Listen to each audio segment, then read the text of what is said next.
est-ce que je pourrais vendre ma tank? Et en fait, j'ai été tellement heureux avec cette montre au poignet.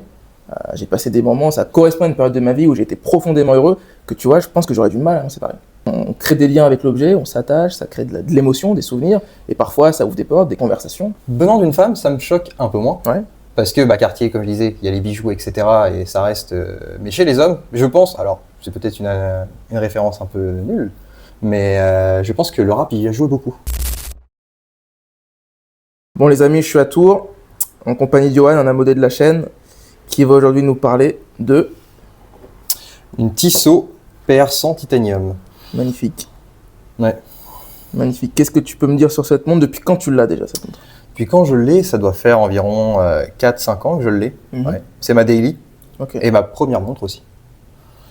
Donc franchement, cette montre elle est incroyable de par sa légèreté.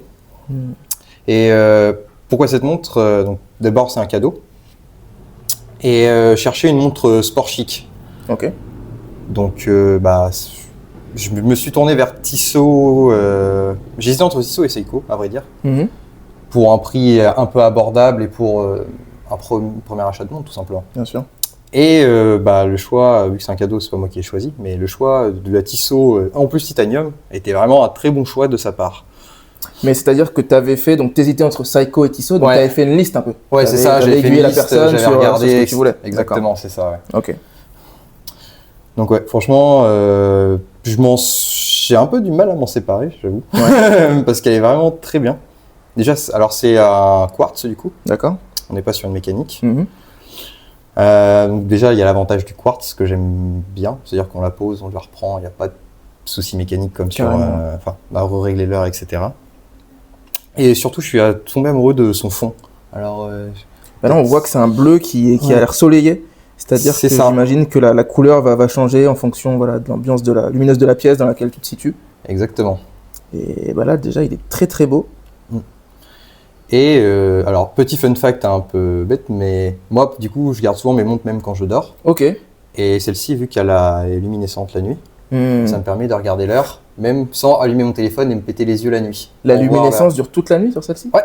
Ok. Ouais. Franchement, ça tient bien. J'avoue que j'ai jamais eu de problème de luminescence avec cette montre. Parce qu'effectivement, tu vois que les aiguilles sont luminescentes. Est-ce que tu en as sur les index? Je sais pas. Non. Donc c'est les aiguilles, simplement. C'est simplement les aiguilles, c'est ça. Ok. Mais a priori, ça marche bien, puisque toute la nuit, tu peux... Ouais. Tu peux checker l'heure qu'il est. C'est ça. Cool. On va voir la date qui est ici. La date, tu t'en sers, ça a de l'importance pour toi? Ouais, toujours d'un point de vue planification. Je fais un peu de planification dans mon travail, donc c'est toujours important d'avoir un délai, d'avoir toujours la date sous les yeux. C'est assez intéressant pour moi. Pour moi, c'est un grand atout. Et je vois... alors, tout dépend des montres, bien sûr, mais j'aime bien cette fonctionnalité d'avoir la date sur les montres. Donc, c'est pas un gadget. Non. La date a une utilité. C'est ça. Elle est intégrée, elle est à 6 heures. Bon, je suis à l'envers, mais je vois qu'elle est à 6 heures. Voilà, cadran avec une fenêtre blanche, écriture noire. Très sympa. Vraiment, ce cadran, il est fabuleux. Tu vois, là, je vois des teintes claires, des teintes foncées, un peu bleu nuit. Franchement, moi je suis tombé amoureux l'été, à tout autre aspect, l'hiver, un tout autre. Franchement, c'est vraiment très bien. Elle a aussi une boucle déployante, comme ça. Donc ça se présente comme efficace. Ça. Ouais, elle n'est pas très propre. Hein. Le seul petit désavantage, je dirais, que j'ai sur cette montre, c'est que, l'avantage c'est que c'est du titane, mais le désavantage c'est que le titane est un matériau plus malléable que l'acier en tout cas. Et du coup, les rayures se font un peu plus vite. Ouais, ça marque plus facilement. Exactement. Tu sais quel grade de titane c'est ou pas du tout? Alors, de tête, je ne l'ai plus, mais si je dis pas de bêtises, je crois qu'on est sur du grade...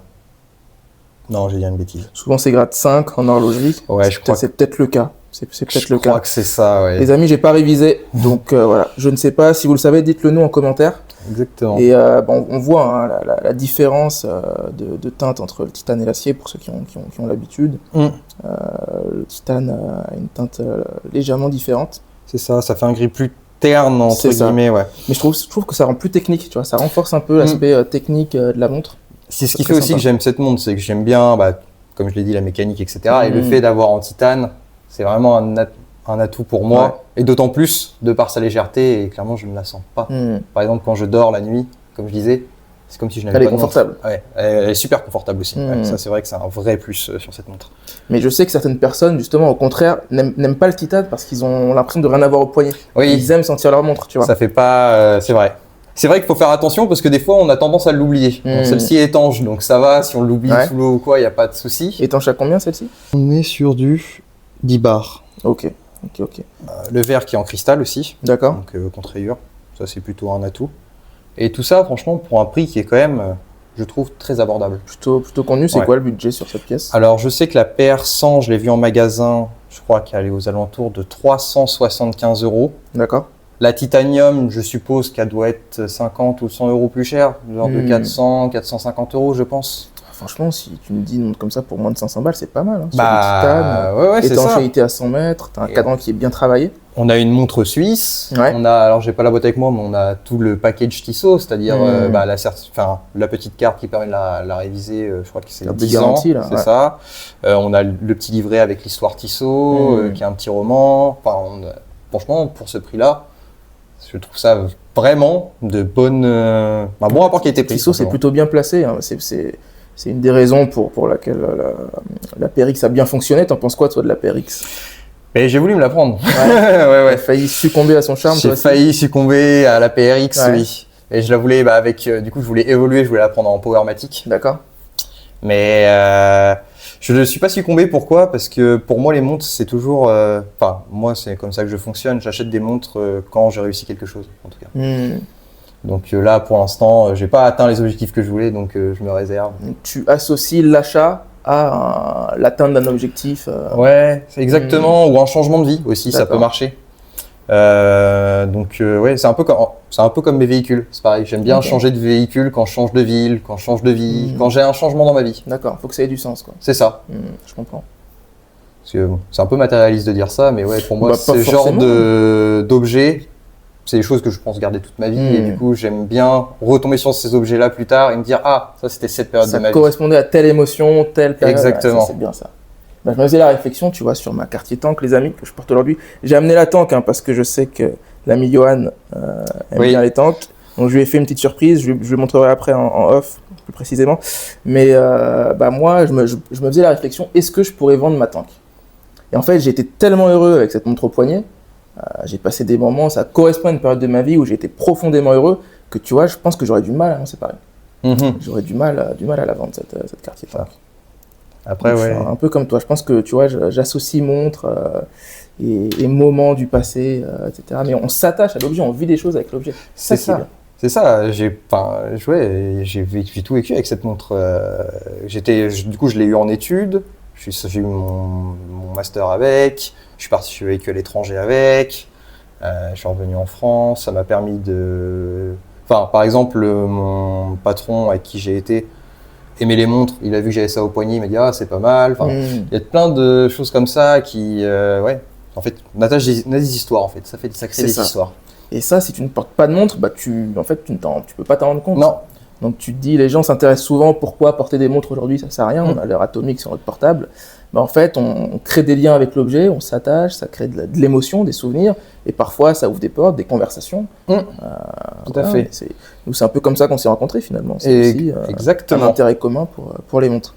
Et j'aime bien l'analogie du coup de tout ça en disant garde-temps. Ouais. Parce que ça garde le temps physiquement parlant. Et ça garde aussi le temps d'un point de vue plus histoire relationnelle et surtout ça marque le temps de quand tu l'as acheté, tu te souviens. Ça rappelle des souvenirs. Exactement. Des images comme ça qui reviennent en tête quand tu te perds dans le bleu de ce cadran. Ça, je le comprends totalement. C'est magnifique. Donc ça, c'est ta Daily. C'est ça. Daily Watch, tu as combien de montres dans ta collection actuellement? De vraies montres, j'ai que celle-là. Après, j'ai plus des montres, on va dire, j'ai ma Fossile mécanique. Ouais, d'accord. J'ai une Casio qui est ma Tool Watch. D'accord. Ma Fossile mécanique qui est un peu plus habillée, que je mets de façon quand je veux être un peu plus habillé. Sinon celle-là c'est vraiment que j'utilise tous les jours, que ce soit en sportswear ou en costard, je mets ça.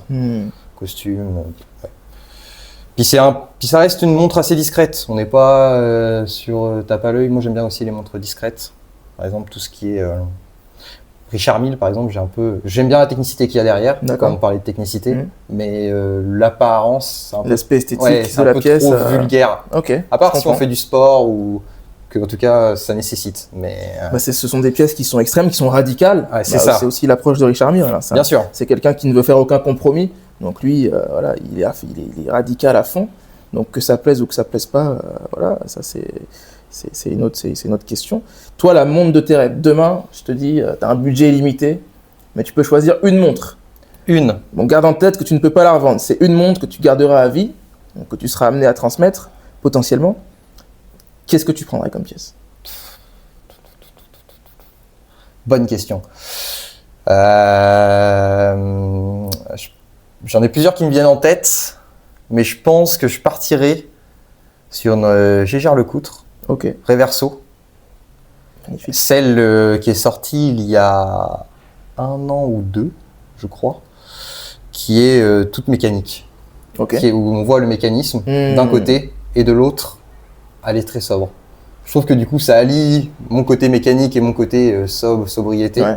Et c'est une montre, je pense que par son aspect déjà de Reverso, qui est assez intéressante et que tu peux léguer, ça reste une montre atypique. Je pense que je partirais là-dessus si j'en avais qu'une à pas revendre. Ouais. D'accord. Donc là, demain, Reverso. J'ai pas la référence exacte du modèle en tête. J'essaierai de l'incruster là, l'image pour que vous voyez à quoi ça ressemble. Mais très bon choix. Hein. C'est magnifique. Là, Reverso. Tu as une variété de déclinaisons. C'est ça. L'aspect un peu parfois ludique où tu peux switcher d'un côté et de l'autre, c'est super sympa. C'est ça. Comme tu le disais, au gré de tes envies, de ton état d'esprit du moment, tu mets cette face-là ou cette face-ci. Donc ça, c'est très cool. C'est des montres quand même assez fines aussi, et ayant un poignet assez fin, je trouve que ça a plutôt bien, ça me va plutôt bien, pour en avoir déjà essayé une au poignet. Donc plutôt, tu as vraiment un attrait pour les montres un peu rectangulaires du coup. Parce que la tank, t'aimes bien? J'aime bien la tank, effectivement. Après, je suis assez, j'aime un peu toutes les montres. Ce que j'aime bien dans les montres, en fait, c'est quand il y a que ce soit technicité d'un point de vue mécanique, donc complications, etc., ou technicité d'un point de vue design. D'accord. C'est vraiment quelque chose. Après, j'aime allier du coup le design avec la mécanique. Par exemple, on va partir, alors je n'ai plus les références en tête, mais si on part sur de la Patek Philippe style classique, avec des belles complications, c'est vrai, je trouve ça magnifique. Ouais. De un, c'est sobre, c'est-à-dire que pour un non-initié, il va juste voir une montre. C'est ça. Mais pour un vrai initié, il va se dire, il y a le calendrier perpétuel, il y a ça, il y a ci. Quantième perpétuel, ça fait rêver. Hein. Ouais. Moi, c'est un de mes objectifs en tout cas. Mais moi, pas pareil, tu vois. J'y pensais récemment et je me disais, mais là, une complication comme ça qui me ferait rêver. Un QP, quoi, un quantième perpétuel. Tu as une approche du temps qui n'a rien à voir avec une montre avec un affichage analogique classique qui en fait va t'indiquer l'heure sur un cycle de 12 ou de 24 heures en fonction de si tu as une date ou pas. Là, quantième perpétuel, tu vois, tu es plus sur un affichage cyclique, tu es sur un affichage linéaire du temps qui passe et qui avance. C'est ça. C'est incroyable. En tout cas, cette Tissot, je regarde depuis tout à l'heure ce que je suis en train de filmer. En fait, je regarde le cadran qui est magnifique. Ouais, franchement, le bleu profond, là, il t'aspire. Et j'aime, tu vois, ce contraste entre le cadran et le gris un peu terne, comme tu disais, du boîtier et du bracelet en titane. Ça contraste bien, ça fonctionne très bien. Ouais, non, c'est hyper sympa. Et ça change des PRX. On voit trop de PRX. C'est pour ça aussi que je ne l'ai pas pris. C'est qu'au début, j'ai failli la prendre. Je me suis dit, j'attends peut-être 1 mois ou 2. Et après, j'ai vu beaucoup trop de gens au poignet avec. Je me suis dit, ça me dérange. On voit trop de PRX. Après, c'est des jolies montres. Mais c'est très bien, mais tout le monde a une PRX. J'ai d'ailleurs sorti un Reels sur Insta où je propose 3 alternatives à la PRX. Le Reels sort, là je suis en train de tourner, le Reels est programmé. Donc normalement, il est sorti. Donc allez le voir si vous ne l'avez pas vu. Les amis, on s'est régalé avec Johan sur cette Tissot. Magnifique. Ta prochaine montre? Alors, je pense qu'on parlait de Cartier tout à l'heure. Ouais. Donc, Cartier, pour moi, c'est assez intéressant dans mon optique. Pourquoi? Parce que j'ai ma Tool Watch, donc ma Casio. J'ai ma montre Daily Sport Chic, où je mets un peu avec tout. Et je partirai plus sur une Cartier pour, du coup, avoir quelque chose de plus habillé pour des événements ou quoi que ce soit. Et pour mixer, en fait, le côté joaillerie plutôt, et horloger. Et Cartier, d'autant plus c'est français, c'est joli, ça me parle. Ça me parle. Et quel modèle en particulier? Je regarde les tanks, le ballon bleu aussi, j'aime beaucoup. Ok. J'aime bien le fait que pas grand monde la porte. Je trouve que c'est une belle montre, qui a des formes un peu atypiques, j'aime beaucoup. Cartier, ça fait un carton chez les jeunes. Cartier, est-ce que Cartier est le nouveau Rolex chez les jeunes? Cartier, c'est un nom, tout le monde me parle de Cartier. Tous les jeunes entre 20 et 30 ans veulent une Cartier. Tout à l'heure, j'étais en covoiturage avec une jeune femme qui avait notre âge, environ 25 ans, et elle voulait une Cartier aussi. Parce que, alors, tu vois, venant d'une femme, ça me choque un peu moins. Ouais. Parce que Cartier, comme je disais, il y a les bijoux, etc. Et ça reste... Mais chez les hommes, je pense, alors c'est peut-être une référence un peu nulle, mais je pense que le rap, il a joué beaucoup. Parce que ça a été beaucoup cité, et promu par les rappeurs. SDM récemment. Et exactement. Gazo aussi, qui en fait... Enfin, on ne va pas tous les citer, mais beaucoup de gens en tout cas, beaucoup de rappeurs. Et encore une fois, ça reste français, c'est l'élégance à la française. Et c'est des montres qui sont intemporelles. On prend une Santos, par exemple, des années 70 aux années d'aujourd'hui. Alors oui, il y a des différences, mais pour un œil non averti, ça reste la même montre. Ah bah oui, et puis c'est un design, comme tu l'as très bien dit, intemporel, iconique. Oui. Tant qu'à traverser les époques, les décennies. Exactement. La Santos, c'est pareil. Une Santos vintage, c'est magnifique. Une Santos galbée. Je préfère d'ailleurs les Santos vintage aux nouvelles. Et je suis pareil. Pour toi, c'est vrai? Ouais, pareil. Tout pareil. Je préfère le vintage. Donc, et pour en revenir du coup à ma prochaine montre Cartier, je ne sais pas si je partirais plus sur du vintage ou sur des choses plus récentes. Ouais. J'ai encore un petit doute parce que j'aime bien l'effet vintage patiné et tout, ça donne quand même un bon charme. C'est un charme. C'est un charme. Les Santos vintage, elles sont folles, elles sont magnifiques. Même les tanks vintage, on peut se faire plaisir pour pas grand chose. Donc c'est très intéressant. Bon, je te montrerai en off ma tank contemporaine et comme ça t'aidera peut-être à faire ton choix. Bon, tu viendras nous la présenter, cette Cartier, quand tu l'auras sur Résonance. On se fera un plaisir. Bien sûr. On se fera un plaisir d'en parler. Écoutez les amis, c'était super sympa avec Johan. On est sur Tours aujourd'hui pour filmer cet épisode. Donc voilà, un passionné aussi d'horlogerie, un amateur de belles choses. Donc c'est aussi ça, l'aspect un peu cool des hobbies, des passions, c'est qu'on rencontre des gens. On fait des rencontres et à la fin, le plus important, ça reste l'humain, ça reste les rencontres et les choses qu'on vit avec les autres. Voilà. Les amis, je vous dis comme d'habitude, si vous avez apprécié la vidéo, likez, commentez, partagez, ça fait toujours plaisir. Abonnez-vous, envoyez-moi un petit message si vous voulez participer à un instant T. Moi, je vous dis à très vite, n'oubliez pas de porter vos montres. Ciao!